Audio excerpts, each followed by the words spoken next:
abrazo virtual, fraterno, continuando esta semana especial dedicada para la familia, pero bajo el cuidado y la presencia de nuestro Dios. Para mí es una alegría volver con ustedes esta segunda noche, después de haber visto ayer un tema creo que importante para nuestras vidas en cuanto al hogar, al matrimonio, a lo que debemos de hacer como parejas dentro de la iglesia, llamando siempre a Dios al primer lugar para que nuestra familia, nuestro hogar sea siempre bendecido por su Santo Espíritu, y que nuestros hijos, nuestras esposas, los esposos podamos caminar juntos rumbo al cielo, como lo dice la Sagrada Escritura. Queremos en esta noche, queridos hermanos, ir cambiando un poco el tema y adentrándonos en algo que va relacionado con la familia, pero que va a repercutir y va a caer en la responsabilidad de nosotros como padres, porque ahora nos vamos a dirigir para los hijos. Yo sé que de pronto acá hay alguien que ya tiene hijos grandes, pero bueno, la secuencia es de que esto vaya dirigido para nuestros nietos también. Así es que queremos, no sé si puedo proyectar, no sé si está habilitado.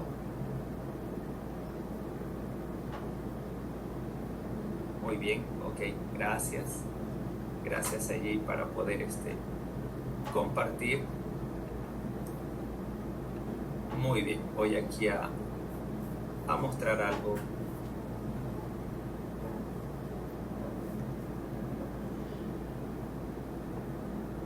del PPT. Muy bien. Seguimos con la temática de esta semana, pero el tema principal de esta noche tiene que ver con la ley, con la marca, de la ley en el umbral de la puerta. Y en este camino, en este proceso, que ayer hacíamos un recordatorio, que la muerte de los primogénitos pasó y la responsabilidad del pueblo de Israel era marcar con sangre el marco de la puerta para evitar que aquella plaga, la 10ª plaga, pueda destruir al primer hijo de cada familia. El pueblo de Israel lo hizo de esa manera, y de esa forma ellos pudieron cuidar a su familia. Quiero que vayamos a la palabra de Dios, libro de Deuteronomio. Vamos allí a buscar la Biblia, libro de Deuteronomio, la palabra de Dios, libro de Deuteronomio, capítulo 6, del libro de Deuteronomio,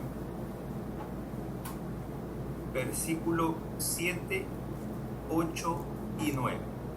La palabra de Dios dice lo siguiente: y las repetirás a tus hijos y hablarás de ellas estando en tu casa y andando por el camino y al acostarte y cuando te levantes, y las atarás como una señal en tu mano y estarán como frontales entre tus ojos, y las escribirás en los postes de tu casa y en tus puertas.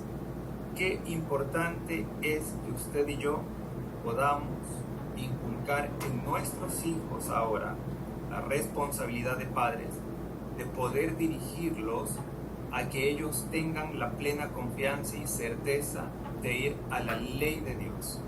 Acuérdese que con Josué había un hincapié que nunca se aparte de su boca el libro de la ley. Era la referencia de Dios hacia Josué.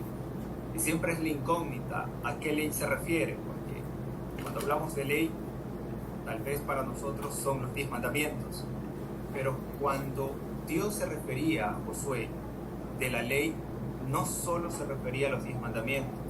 Para el pueblo de Israel de aquella época, la ley era la famosa Torá o el Pentateuco que nosotros conocemos, es decir, los 5 primeros de la Biblia que tenemos en nuestra Biblia, como es el Génesis, el Éxodo, Levítico, Número y Deuteronomio.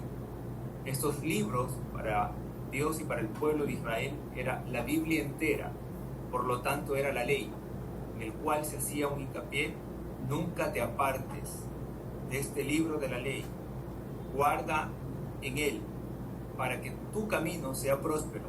Enséñale a tus hijos, para que ellos caminen también de la forma como tú debes de caminar.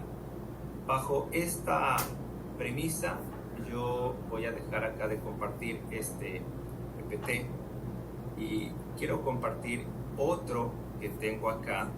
Y yo sé que algunos de los que están acá reconocen algunas cosas que quiero mostrar en esta figura que tengo, ¿no? Déjenme aquí acomodar un poco y voy acá. Muy bien, quiero mostrar esta imagen que tengo aquí, y quiero que usted pueda de pronto responder. No sé si acá está conectado tal vez alguien que tenga menos de 20 años o algún adolescente entre 10 y 15 años. No sé, estoy seguro que la mayoría de los que están acá, sobre todo los adultos, reconocen lo que tenemos acá plasmado en esta imagen. Lo reconocen muy bien.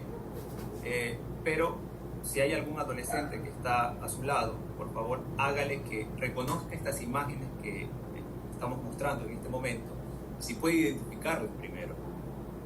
Yo he presentado esto a algunos jóvenes, algunos adolescentes, sobre todo los conquistadores, y algunos no identifican lo que tenemos allí. El papá siempre le dice el contenido de lo que está ahí en la imagen, porque no pueden identificar. Perfecto. Yo sé que usted lo identifica, el que tenemos del lado izquierdo de su pantalla, el famoso cassette, ¿verdad? Que teníamos en nuestra época y que hoy casi ya no existe en realidad un equipo donde podamos reproducir este tipo de material que tenemos. No sé si usted recuerda cómo era la era del famoso cassette, ¿no? Cuando se trababa tal vez la cinta, ¿qué hacíamos? Utilizábamos de pronto una pluma, ¿no? Para poderle dar vuelta a la cinta, para poderle ubicar allí, para que se recoja de la manera como era. Y cuando se acababa las canciones del lado A, se volteaba para continuar escuchando las canciones del lado B. Eso era la forma como nosotros teníamos la tecnología de aquella época. Y cuando no había la pluma, recuerdo que usábamos el dedo, ¿verdad? Íbamos y con el dedo le dábamos allí la vuelta para que se pueda ubicar aquella cinta. Una experiencia que los chicos de ahora no la saben y no la conocen porque no atravesaron esta época que está acá. Si usted les muestra un cassette, tal vez no tengan ni idea de lo que es esto, tampoco tendrán idea ni siquiera cómo se llama. Del lado derecho de la imagen que usted está viendo allá está el famoso long play, el famoso disco de acetato, de carbón, de vinilo, en el cual al principio, cuando salió este material, este instrumento, solo podía reproducir una canción nada más. Pero después, cuando se fue avanzando en tecnología, ya se podían almacenar varias canciones en el tema del disco. Yo recuerdo porque mi papá en casa tenía un tocadisco de esos antiguos que tenía problemas con la famosa aguja, no sé si usted se acuerda, la aguja, la del problema, ¿no? Y él decía, ya no vale la aguja, tocaba cambiar esa pequeña aguja, ¿no? Esos detalles, ¿no? Tal vez para usted impensado, para muchos impensado, que la tecnología iba a avanzar de una manera increíble, a tal punto que todo está en plataformas digitales, y hoy usted entra a YouTube y puede reproducir, no necesita ni de cassette ni de disco. Posterior a ello aparece el famoso disco compacto. No sé cuántos de ustedes se acuerdan del famoso disco compacto de este Discman, ¿no? Que era el que se lo ponía y se lo usaba de pronto dentro de la iglesia para también poder reproducir, porque era la tecnología. Ya no había quizás estos instrumentos que estamos mostrando, y hoy de pronto son como una especie de reliquia. Bueno, similar a ello el tema del teléfono, pero esto de acá es un cambio generacional totalmente distinto al que nosotros hoy en día estamos viviendo. Y quiero que usted se centre un poco en esto que estamos observando de este lado. Miren, esto de aquí es un cuadro que yo saqué de un artículo. Quiero que usted también se ponga allí a pensar y busque su década, en qué década usted nació. Que los expertos en esto, en psicología y en estos cambios generacionales, ellos han ido ubicando nuestras edades en diferentes épocas. Y cada época marca un punto importante en nuestra vida.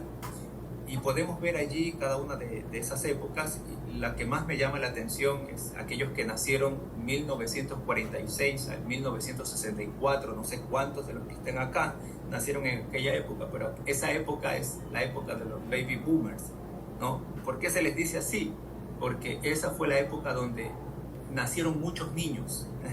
Ese es el boom de los niños. Esa es una época muy infantil donde nacieron muchos pequeños. Creo que es un poco insuperable esa cantidad de niños que nacieron en aquella época, ¿no? Dentro de esas décadas. Posterior a ello aparece desde 1965 a 1980 la generación X. Vaya grabándose su generación, ¿no? Pero es importante. Los que nacieron del año 81 al 96 ya nos dicen la generación de los millennials. Ya usted va a hacer también esto que siempre se lo decimos a los adolescentes, ¿no? La época de la adolescencia es la más complicada, ¿no?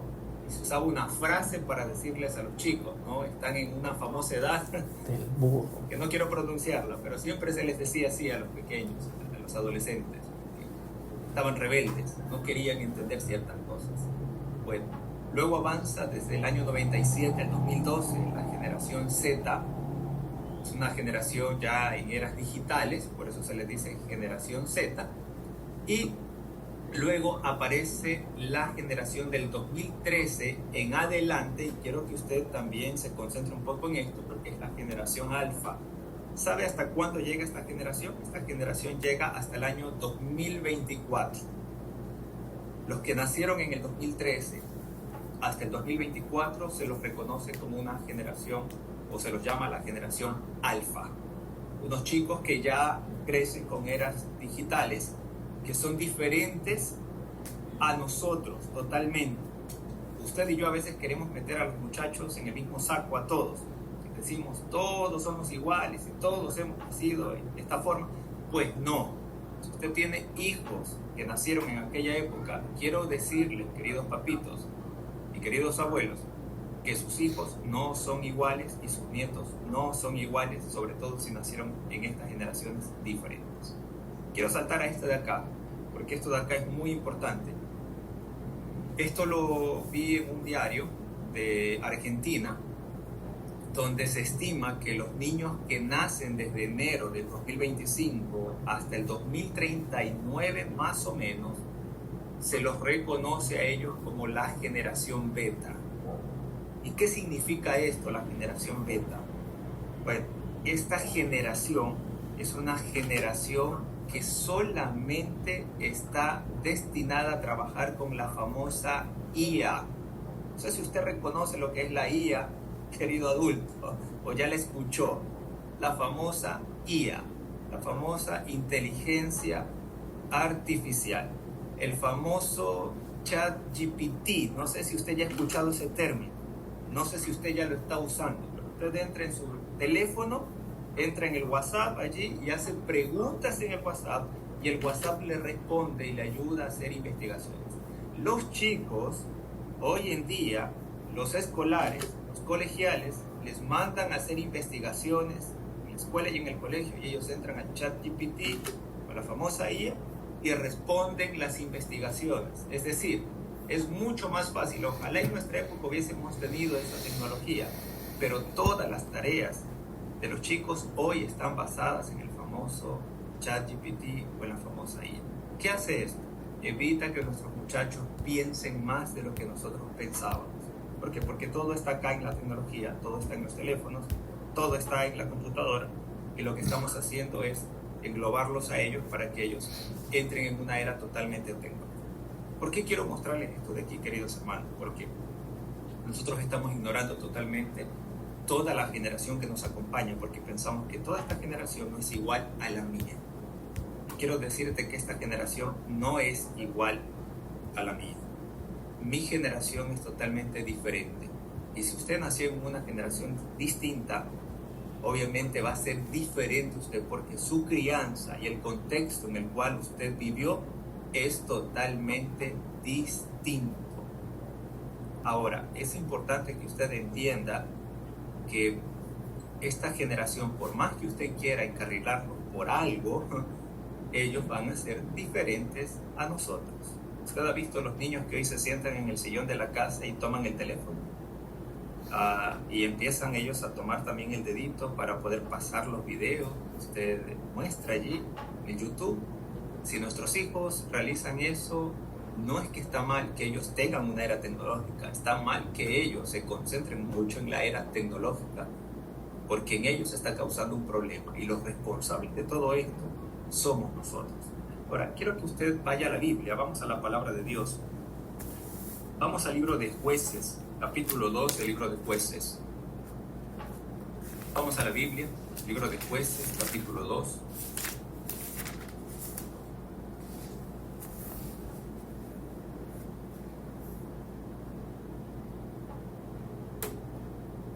Jueces, capítulo 2. Versículo 6. Y vamos a leer algunos versículos saltados. Quiero ponerles un poquito en contexto, porque el libro de Jueces, el capítulo 2, habla acerca del pueblo de Israel.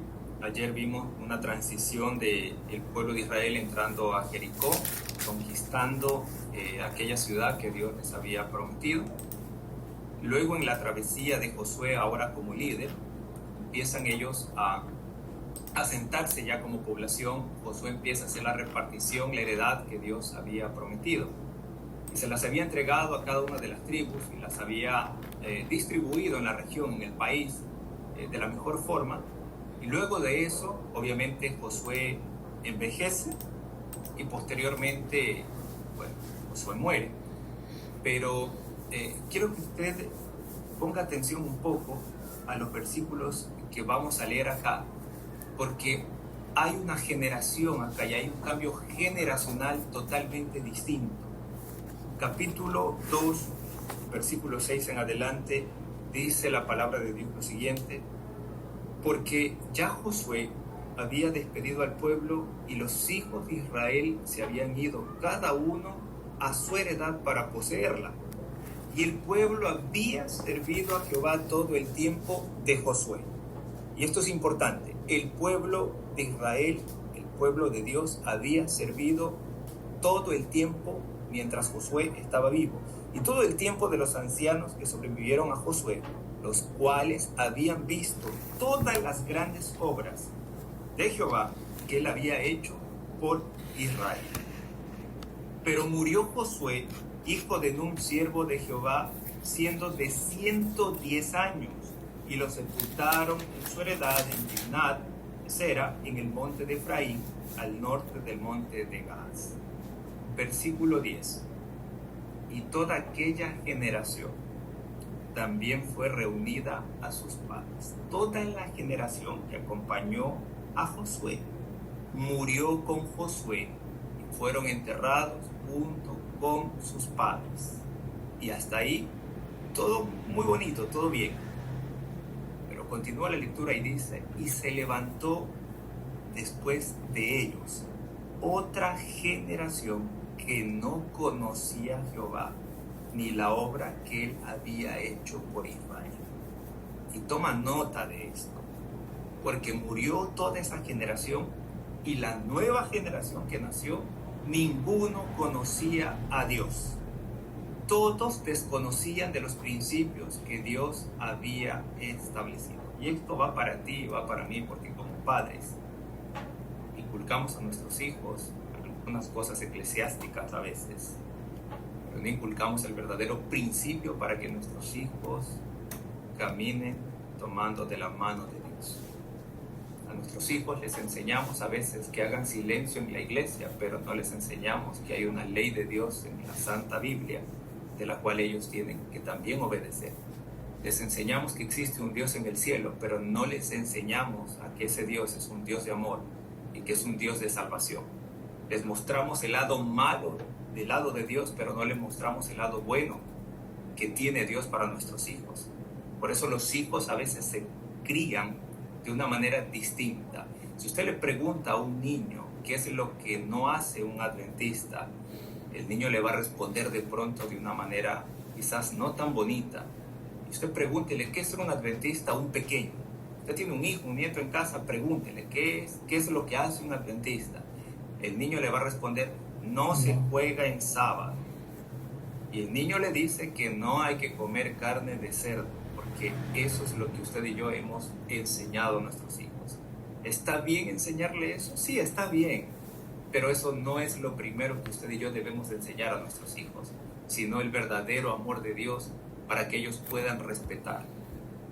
Me pasó a mí y me ha pasado con mis hijos, y esto quiero comentarles porque a mí me enseñaron y me acostumbraron a esto. Yo nací en la iglesia y yo les preguntaba a mis papás, sobre todo a mi mamá, ¿a qué hora se termina el sábado? Yo no sé si hay aquí alguien que creció en la iglesia y le ha pasado lo mismo. Yo le preguntaba a mi papá y a mi mamá: ¿a qué hora se termina el sábado? ¿Para qué? Porque para mí el sábado era una carga, porque el sábado yo no podía jugar y en mi época era pecado ver televisión. Entonces yo preguntaba para que cuando se acabe el sábado ir a encender la televisión. Y yo quería ver la televisión porque era el distractor de mi época generacional, era la distracción. Hicimos lo mismo con nuestros hijos y pasó lo mismo. Mi hija me preguntó una vez: ¿a qué hora se termina el sábado? Y yo he conversado con mi esposa que estamos fallando como padres, porque yo no quería que mis hijos hagan la misma pregunta que yo le hacía a mis padres. Y cuando recibí esa pregunta fue como un puñal, ¿no?, en el corazón. A ver, algo estoy haciendo mal, que no lo estamos enmendando y tenemos que trabajarlo bien. Yo recuerdo que en mi época había pastores que se subían a la plataforma en la iglesia y predicaban en la iglesia y decían que el televisor era el ojo del diablo. Yo no sé si usted se acuerda de esas enseñanzas, pero en mi época era así: ese televisor es el ojo del diablo. Y yo lo miraba de refilón al pastor que predicaba así: qué malvado el pastor, ¿cómo va a decir que el televisor es el ojo del diablo? Si yo lo que hacía era ver caricaturas, eran los dibujos de aquella época. Y no sé si usted se acuerda, pero en la iglesia después empezaron a poner televisores. Y yo decía: no, ¿cómo que es el ojo del diablo? O sea, en mi casa sí es el ojo del diablo, pero en la iglesia no es el ojo del diablo. Claro, es que no explicamos bien al niño el concepto de la pantalla y no estamos enseñando de la forma como se debe enseñar. El ojo del diablo, claro, si tú consumes cosas que van enraizadas con Satanás y no aplicas de esa manera para que tus hijos puedan sacarle un provecho a esos artefactos. Y con mi esposa hemos hecho que nuestros niños puedan consumir de pronto pantalla el día sábado y ellos puedan aprender videos, cosas de Dios en el día sábado mientras ellos están en casa y permanecen en casa, pero puedan hacerlo.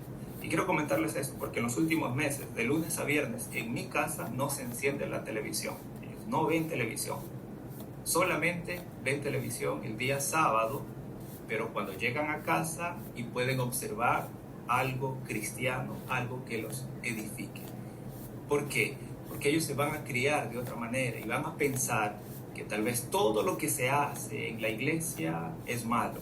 Y ellos van a crecer en su generación diciendo que todas las cosas que nosotros estamos enseñando no fueron buenas para ellos. Por eso es importante que usted y yo como padres podamos hacer un cambio generacional. Miren, nuestros niños, no, usted va a intentar hacer lo mismo y de pronto las disciplinas y los castigos, aplicárselas a ellos, no son iguales, no son iguales. ¿Por qué? Porque nuestros hijos, nuestros niños, ya viven cuadros de ansiedad y de depresión y de estrés, algo que de pronto en nuestra época no se vivía, pero ellos se están formando de esa manera. Por eso es importante que usted y yo trabajemos de otra forma llevándoles la palabra de Dios primero y haciendo que esta generación pueda cambiar totalmente. Mira, yo no sé si tú como padres haces la recepción de sábado, puedes con ellos disfrutar, puedes con ellos compartir algo, pero es importante que tú hagas recepción de sábado, les enseñes que hay un día especial de reposo y que ese día de reposo es totalmente diferente a los demás días de la semana. Hacemos eso en casa con mis hijos y decimos que el día sábado, solo el sábado, se come postre. Y ellos exigen que el día sábado exista postre, aunque sea una gelatina. Pero el día sábado ellos tienen que comer un postre. ¿Por qué?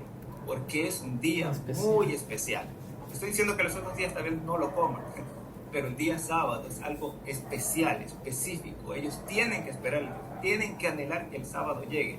No tienen que llegar al día sábado y decir otra vez es sábado, porque usted y yo como padres estamos fracasados. Hay una preocupación muy grande que cuando nuestros jóvenes crezcan, se hacen adolescentes, y hoy en día la iglesia tiene una pérdida muy fuerte. Y cuando nuestros hijos salen del colegio y entran a la etapa universitaria, los estamos perdiendo. Cuando van a la universidad los perdemos. Y les aseguro que no vuelven, muchos de ellos no vuelven. ¿Por qué? Porque no estamos haciendo la parte que a nosotros nos corresponde como padres. Porque el mundo sí enseña lo que tiene que enseñarles a ellos, pero nosotros como padres, tal vez como iglesia, no les enseñamos el principio divino que deberíamos enseñar. En la época de Josué, cuando muere Josué, se levanta una generación totalmente que desconocía a Dios. Una generación que no vio los milagros que Dios hizo en la época de Josué y de Moisés, pero que habían escuchado de las cosas que Dios había hecho, los milagros, pero no habían visto los milagros. Bueno, esa generación se levantó y esa generación empezó a gobernar el pueblo de Dios. Usted se imagina en manos de quién estaba cayendo el pueblo de Dios. Ahora piense en algo en la iglesia que usted está, la edad que usted tiene. Si usted en 15 o en 20 años sigue vivo, por la gracia de Dios, ¿qué edad usted tendría? Solamente sume nada más. Piense en ello. Piense en la edad que usted tiene. Probablemente algunos iremos con bastón, tal vez a la iglesia, o tal vez no iremos ya a la iglesia porque nuestras fuerzas ya no nos dan para poder caminar a la iglesia. Pero los chiquitos que tenemos en la iglesia, que tienen 5 o tal vez 10 años, en 15 años más, ellos tendrán tal vez 20 o tal vez tendrán 25 años. Esa es la generación que va a dirigir la iglesia de Dios. Pero si usted y yo no mostramos el cambio bíblico que deben de recibir, la mente de ellos, podríamos perder. Y la iglesia podría perder y mucho. Y su familia y su hogar podría perder mucho porque no estamos instruyendo a los niños en el camino correcto. Hoy nosotros nos preocupamos por pagar una buena educación para nuestros hijos, por mandarlos a buenas escuelas tal vez, pagando buenas pensiones allí, haciendo un esfuerzo con ellos, pero no nos preocupamos por llevarlos a ellos a la palabra de Dios. Es más, yo conozco hogares donde ni siquiera los hijos leen el folleto de escuela sabática.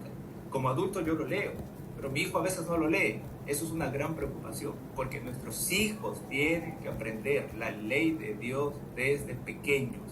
Usted está de pronto menospreciando la educación de su hijo, porque no está enseñando a que el niño pueda pegarse a los principios divinos. Es importante que usted y yo podamos revelar la palabra de Dios ante nuestros hijos. Yo me acuerdo que los folletos de escuela sabática de nuestra época, de niños, eran feísimos. Y yo lo digo así, eran feos, porque eran un solo color. No sé si usted se acuerda. Era un solo color, eran unos gráficos allí feos. Eran más letras que gráficos. Y eran feos. Mi mamá todavía tiene algunos folletos míos allá en casa, los tiene guardados. Esos folletos eran feos. Hoy los folletos de escuela sabática de nuestros hijos son lindos. Usted los ve, son lindos, porque tienen gráficos, hay algo didáctico, algo educativo, algo para enseñar. Pero miren, hemos avanzado tal vez en tecnología, en enseñanza, pero no aprovechamos la enseñanza para nuestros hijos. Podemos perder y podríamos llegar a la misma parte generacional que el pueblo de Israel vivió. Ahora, quiero que sigan en el capítulo 2, el versículo 18 y el versículo 19 dice lo siguiente. Capítulo 2 del libro de Jueces, versículo 18 y versículo 19. Y cuando Jehová les levantaba jueces, Jehová estaba con el juez y los libraba de mano de los enemigos todo el tiempo de aquel juez, porque Jehová era movido a misericordia por sus gemidos a causa de los que los oprimían y afligían. Mas acontecía que al morir el juez, ellos volvían atrás y se corrompían más que sus padres, siguiendo a dioses ajenos para servirles, e inclinándose delante de ellos, y no se apartaban de sus obras, ni de su obstinado camino. Y esto de acá es tremendo, porque cada vez que había un juez que servía a Dios, ellos seguían al juez, pero cuando el juez moría, ellos volvían otra vez. Mira, esto es, yo no sé si usted se acuerda, parte del pueblo de Israel, cuando el pueblo de Israel salió de Egipto. El libro de Éxodo dice que cuando el pueblo de Israel salió de Egipto, salió con ellos una gran multitud, y esa multitud fueron extranjeros, a lo que el Espíritu de Profecía llama, esa multitud era una multitud mixta, la llama así, la nombra multitud mixta. ¿Quiénes eran estos de multitud mixta? Pues bien, eran extranjeros, algunos egipcios que escucharon de las hazañas de Dios y se apegaron al pueblo y empezaron a caminar con el pueblo. Esta misma multitud que habla la Biblia es la misma multitud que presiona a Aarón para que cuando Moisés subió allá al monte a ver las tablas de piedra, esta multitud estaba presionando a Aarón: mira, Moisés no baja, algo le pasó a Moisés, por favor hagamos acá con prendas de oro, hagamos un becerro para poder adorar a Dios. Y ellos empezaron a hacer, porque esta multitud era la que presionaba, no para buscar a Dios, sino para buscar lo contrario. Y esto es importante, ¿por qué? Porque miren, el trigo y la cizaña tienen que estar juntos, pero cada vez que este pueblo tenía problemas, la multitud mixta era la que salía a hacer problema. ¿Por qué? Porque ellos no creían en Dios. Mira, y esto es importante, esta multitud mixta no creían en Dios. Esta multitud mixta creían en Moisés. Mientras Moisés vivía, ellos servían. Mientras Moisés desaparecía, ellos se iban en contra. ¿Por qué? No creían en Dios. Vieron el mar abrirse, vieron el río detenerse, vieron la columna de fuego, la columna de nube, vieron maná caer del cielo, pero no creían. Ellos creían en Moisés. Por eso que cuando cometían pecado, le decían a Moisés: ora por nosotros, intercede por nosotros, ayúdanos para que Dios te escuche, porque ellos creían en Moisés. Y cada vez que había un líder, ellos creían en el líder, pero no creían en Dios. La generación que aparece después en el libro de Jueces es la misma, es el mismo sistema. Mientras seguía un juez que servía a Dios, ellos estaban bien, pero cuando el juez se desaparecía, ellos se iban en contra de Dios. Una generación que no creía para nada, en absoluto, en el poder divino. Por eso es importante que usted, como padre, como abuelo, pueda ayudar a que su hijo, su nieto, pueda ir en pos de la ley divina. ¿Por qué? Porque de lo contrario podíamos estar atravesando un problema muy, pero no muy fuerte. Les cuento algo que en esta época que estamos viviendo, tenemos mucha gente que es atea, y hay mucha gente que está en contra de la naturaleza de la creación, está en contra del principio divino. Hay mucha más gente hoy incrédula que años anteriores. ¿Por qué? Porque tenemos tecnología, y en los teléfonos, en los videos, en las plataformas, se suben muchas cosas en contra de Dios. Y hay mucha gente que no cree en Dios. Para muestra un botón, usted suba alguna información en cuanto de Dios en algunas páginas, redes sociales, y se va a dar cuenta que mucha gente se viene en contra de esto de acá. ¿Por qué? Porque no creen en el poder que Dios tiene.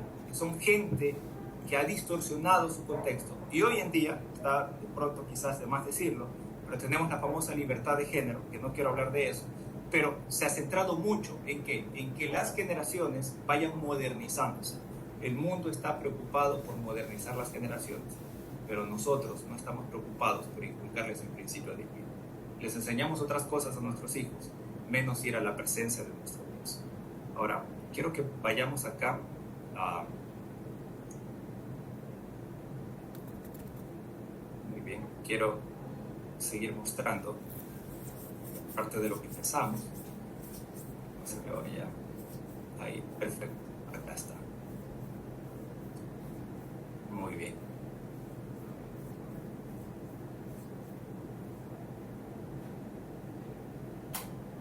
Muy bien. Quiero aquí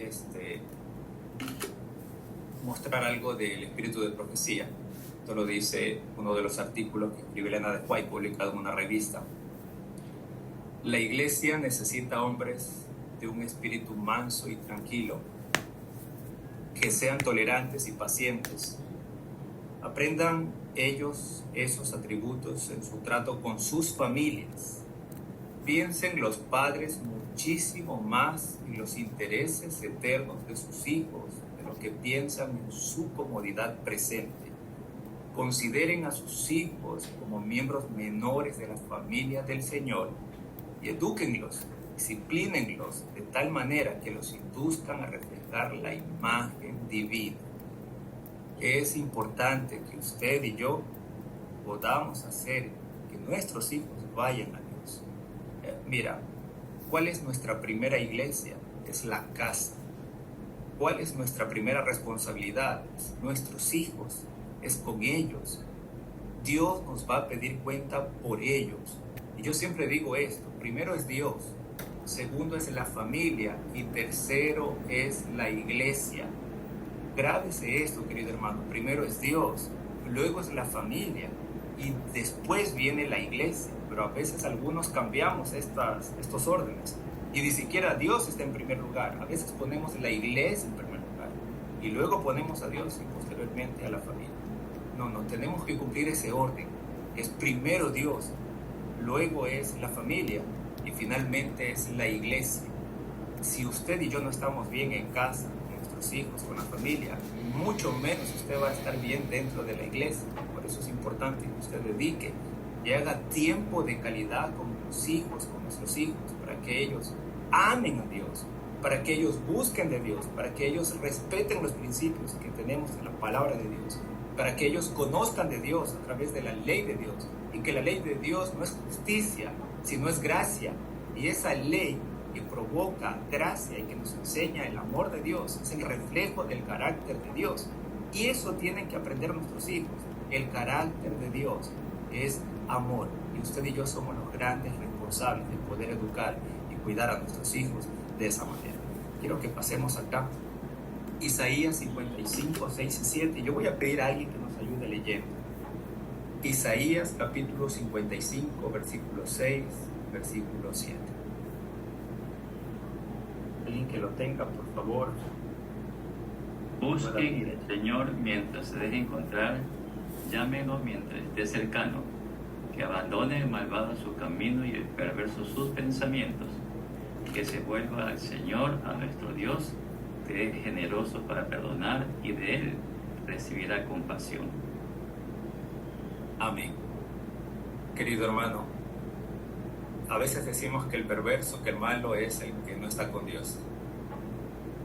No, perverso y malo es usted y soy yo también, del cual Dios dice abandone su camino, porque creemos que estamos actuando bien, pero a veces estamos actuando mal.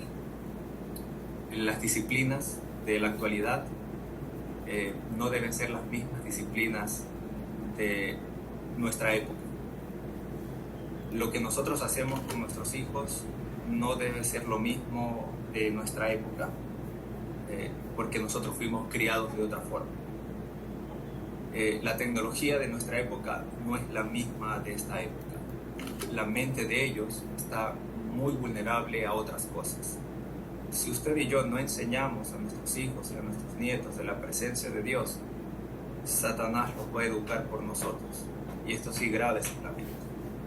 Si nosotros no inculcamos el principio divino para nuestros hijos, Satanás sí lo va a hacer por nosotros. Por eso, la mayor cantidad de nuestros jóvenes son el foco principal de Satanás, y a ellos se los lleva siempre al mundo. Satanás trabaja, no digo que con los adultos no, pero trabaja muy fuertemente con los niños.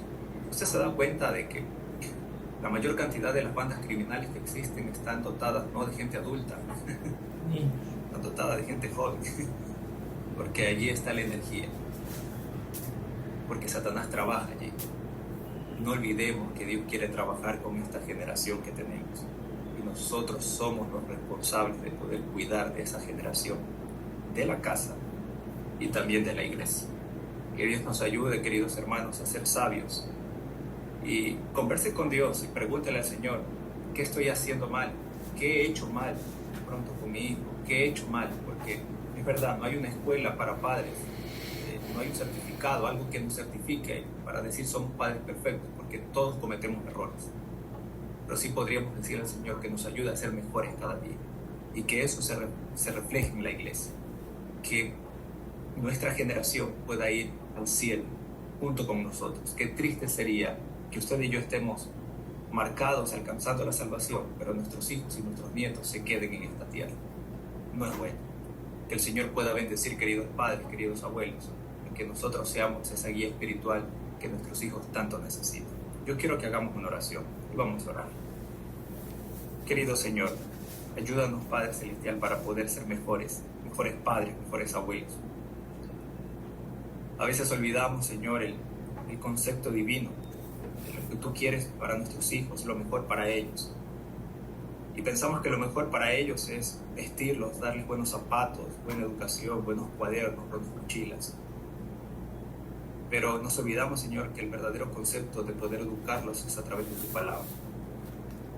Que esa ley, Señor, pueda ser ese umbral, ese inicio, Señor, para que ellos puedan aceptarte y buscarte a ti también. Puedan buscarte de todo corazón y puedan abrazarte a ti también. Bendice, Señor, a nuestros hijos, nuestros nietos, nuestras familias, y ayúdanos, Padre Celestial, para poder tener un encuentro muy importante contigo. Dirígenos, oh Señor, en el nombre de Jesús. Amén.